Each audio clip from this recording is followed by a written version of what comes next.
ಒಂದು 20-25 ವರ್ಷ ಹಿಂದಕ್ಕೆ ಹೋಗ್ತಾ ಇದೆ. ಅಭಿವೃದ್ಧಿಯ ವಿಚಾರದಲ್ಲಿ, ಎಲ್ಲಾ ವಿಚಾರದಲ್ಲಿ. ಮತ್ತೊಂದು ಕಡೆ ರಾಜ್ಯದ ಆರ್ಥಿಕ ಪರಿಸ್ಥಿತಿಯ ಬಗ್ಗೆ ಹಲವಾರು ಬಾರಿ ನಾವು ಚರ್ಚೆ ಮಾಡಿದ್ದೇವೆ. ಸತ್ಯ ಏನಪ್ಪಾ ಅಂತ ಹೇಳಿದ್ರೆ, ನಮ್ಮ ಕರ್ನಾಟಕ ರಾಜ್ಯವನ್ನ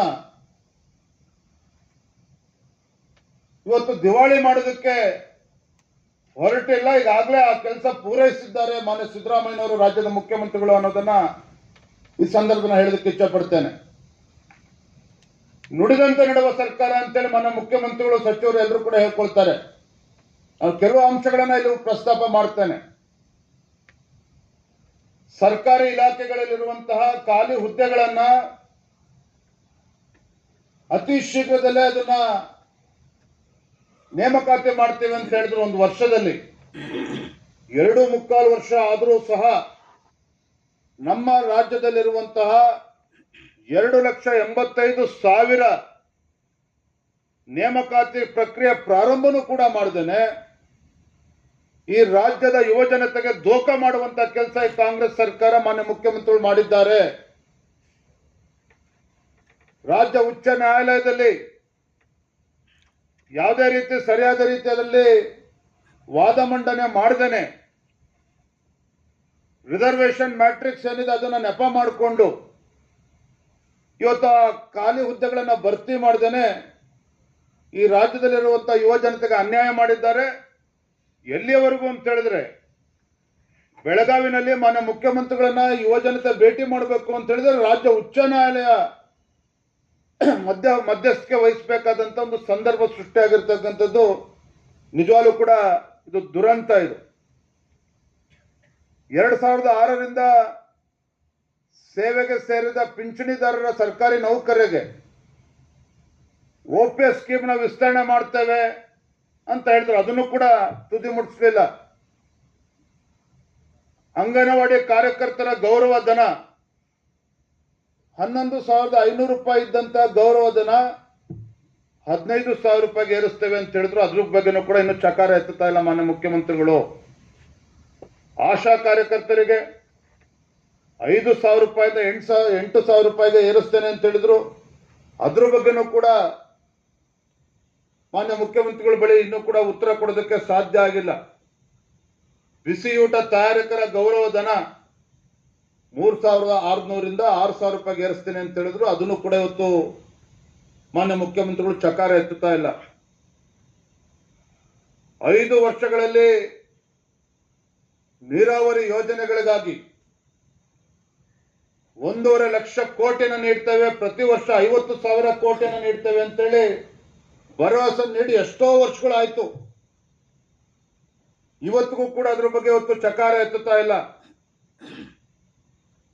ಮೈಸೂರು, ಮಂಗಳೂರು ಮತ್ತು ಹುಬ್ಬಳ್ಳಿನಲ್ಲಿ ಟೆಕ್ ಪಾರ್ಕ್ ಅನ್ನು ನಿರ್ಮಾಣ ಮಾಡಿ 1 ಲಕ್ಷಕ್ಕೂ ಹೆಚ್ಚು ಯುವ ಜನತೆಗೆ ಉದ್ಯೋಗ ಸೃಷ್ಟಿ ಮಾಡ್ತೀವಿ ಅಂತ ಹೇಳಿದ್ರು. ಅದ್ರ ಬಗ್ಗೆನೂ ಕೂಡ ಮಾತನಾಡ್ತಾ ಇಲ್ಲ.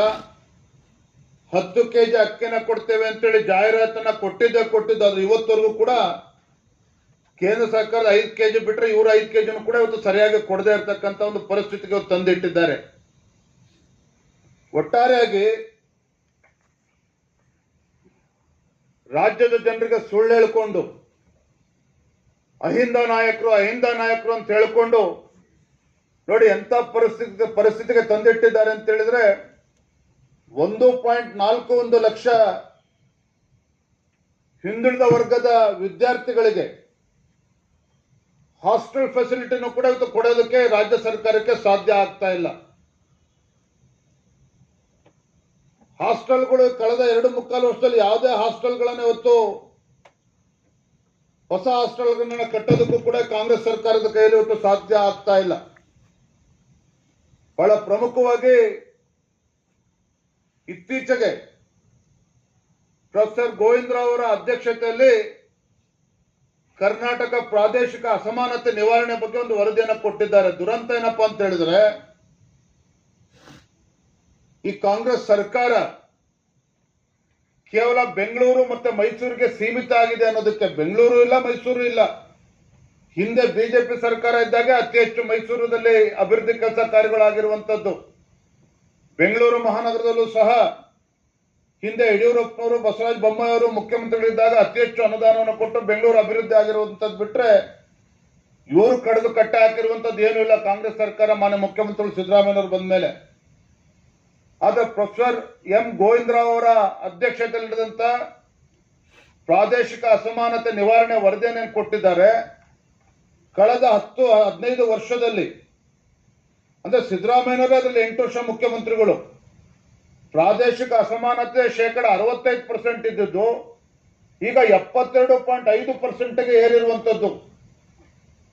ಮತ್ತೆ ಯಾವ್ಯಾವ ತಾಲೂಕುಗಳು ಜಿಲ್ಲೆಗಳು 100ಕ್ಕೆ 100ರಷ್ಟು ಕಿತ್ತೂರು ಕರ್ನಾಟಕ, ಕಲ್ಯಾಣ ಕರ್ನಾಟಕ ಅಂದ್ರೆ ಉತ್ತರ ಕರ್ನಾಟಕ ತಾಲೂಕುಗಳು ಜಿಲ್ಲೆಗಳಿಗೆ ಇವತ್ತು ಕಾಂಗ್ರೆಸ್ ಸರ್ಕಾರ ಸಿದ್ದರಾಮಯ್ಯ ಸರ್ಕಾರ ಅನ್ಯಾಯ ಮಾಡ್ತಾ ಇದೆ.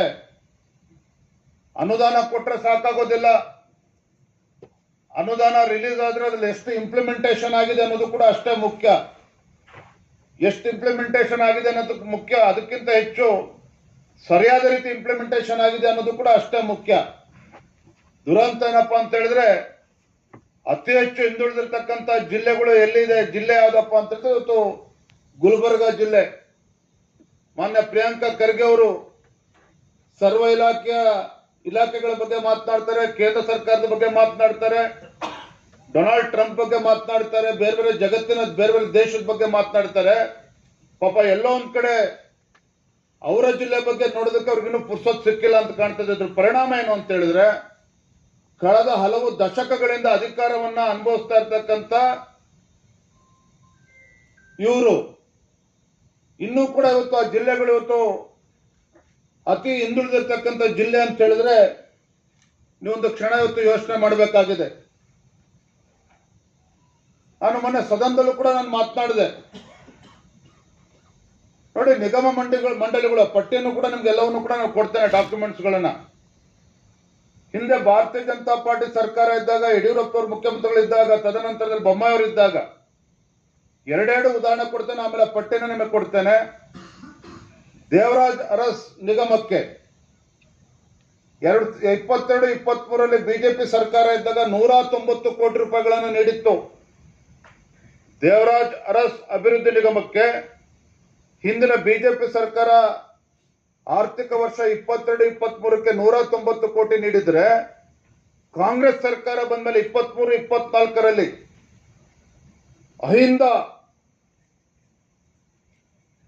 ಅಹಿಂದದ ಅಗ್ರಗಣ್ಯ ನಾಯಕರಾಗಿರುವಂತಹ ಸಿದ್ದರಾಮಯ್ಯನವರು ಮುಖ್ಯಮಂತ್ರಿಗಳಾದ್ಮೇಲೆ 190 ಕೋಟಿ ಇದ್ದದನ್ನ 400 ಕೋಟಿ ಕೊಡ್ತಾರೆ ಅಂತ ಅನ್ಕೊಂಡ್ರೆ ಇವ್ರು ಕೊಟ್ಟಿರೋದೆಷ್ಟು? ಕೇವಲ 50 ಕೋಟಿ ರೂಪಾಯಿಗಳು ಮಾತ್ರ. ಬಿಜೆಪಿ ಸರ್ಕಾರ ಕೊಟ್ಟಿದ್ದ 190 ಕೋಟಿ ಆದ್ರೆ 22-23 ಹಣಕಾಸಿನ ಸಾಲಿನಲ್ಲಿ ಇವ್ರು ಕೊಟ್ಟಿರ್ತಕ್ಕಂಥದ್ದು 50 ಕೋಟಿ ಮಾತ್ರ. ಈಗ ಮೊನ್ನೆ 24-25 100 ಕೋಟಿ ಕೊಟ್ಟಿದ್ದಾರೆ.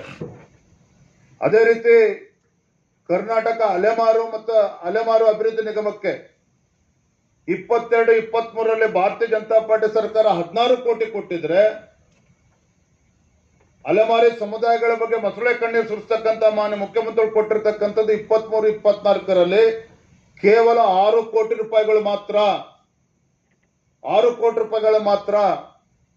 24-25ರಲ್ಲಿ 12 ಕೋಟಿಯನ್ನು ನೀಡಿದ್ದಾರೆ. ಆದ್ರೆ ಬಿಜೆಪಿ ಸರ್ಕಾರ 16 ಕೋಟಿ ಕೊಟ್ರೆ 50% ಕೂಡ ಕೊಡ್ಲಿಲ್ಲ. ಆ 50% ರಿಲೀಸ್ ಆದ್ರೆ ಅದ್ರ ಇಂಪ್ಲಿಮೆಂಟೇಷನ್ ಕೂಡ ಅದ್ರ ಮತ್ತೆ 50% ಆಗಿಲ್ಲ. ಸವಿತಾ ಸಮಾಜಕ್ಕೆ ಬಿಜೆಪಿ ಸರ್ಕಾರ ಇದ್ದಾಗ 10 ಕೋಟಿ ಕೊಟ್ರೆ ಇವ್ರು ಕೇವಲ 5 ಕೋಟಿಯನ್ನ ನೀಡಿರುವಂತದ್ದು. ಮಡಿವಾಳ ಮಾಚಿದೇವ ಅಭಿವೃದ್ಧಿ ನಿಗಮ 15 ಕೋಟಿ ಬಿಜೆಪಿ ಸರ್ಕಾರ ಇದ್ದಾಗ ಕೊಟ್ರೆ 23-24ರಲ್ಲಿ ಇವರು ಮೊನ್ನೆ ದಿನ ಕೇವಲ 9 ಕೋಟಿ ರೂಪಾಯಿಗಳನ್ನು ನೀಡಿರುವಂತದ್ದು.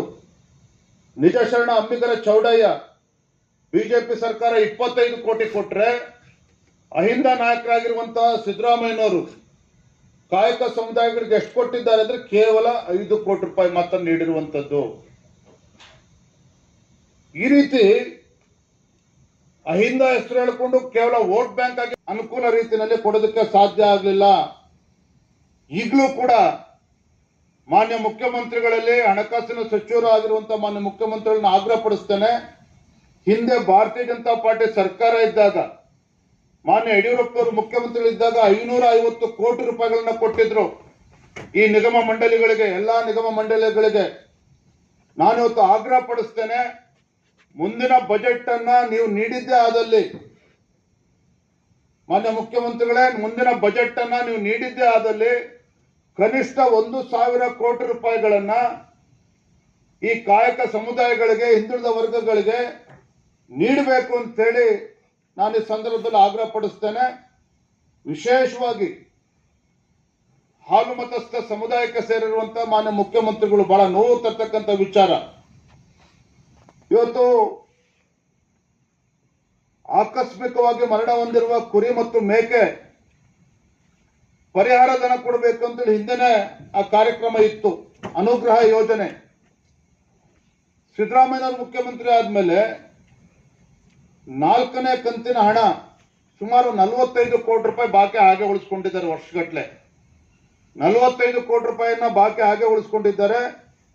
25-26 ಡಿಸೆಂಬರ್ ಒಳಗೆ ಸುಮಾರು 90,000 ಕುರಿ ಮೇಕೆಗಳು ಸತ್ತೋಗಿದ್ರೆ ಅದು ಪರಿಹಾರ ಕೇವಲ 30,000ಕ್ಕೆ ಮಾತ್ರ ನೀಡಿದ್ದಾರೆ.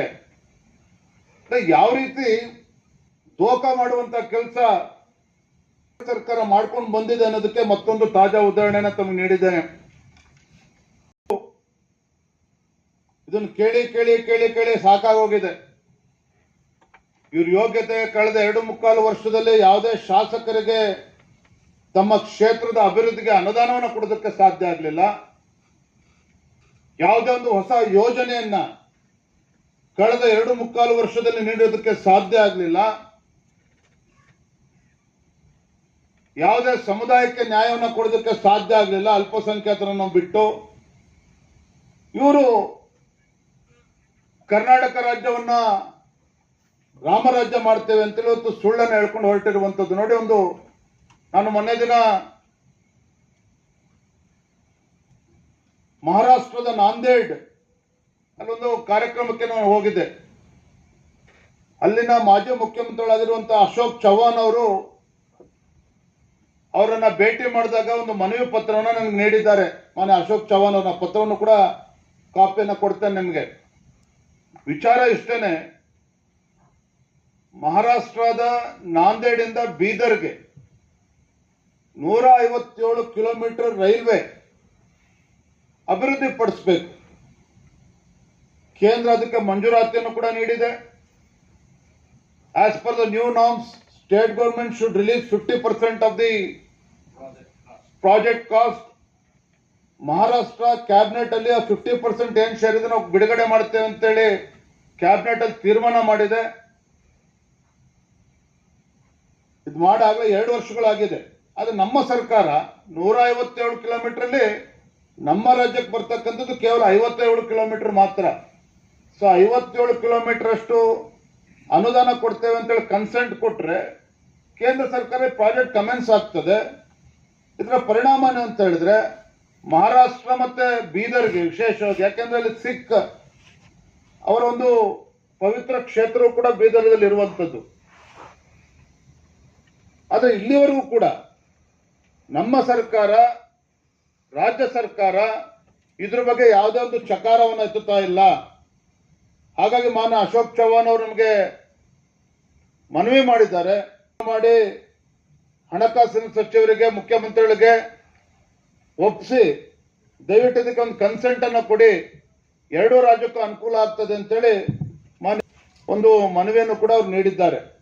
ಇದರೊಳಗೆ ಸ್ಪೆಷಲ್ ಗ್ರಾಂಟ್ಸ್ ಅನ್ನ ಕೊಡ್ತಾರೆ.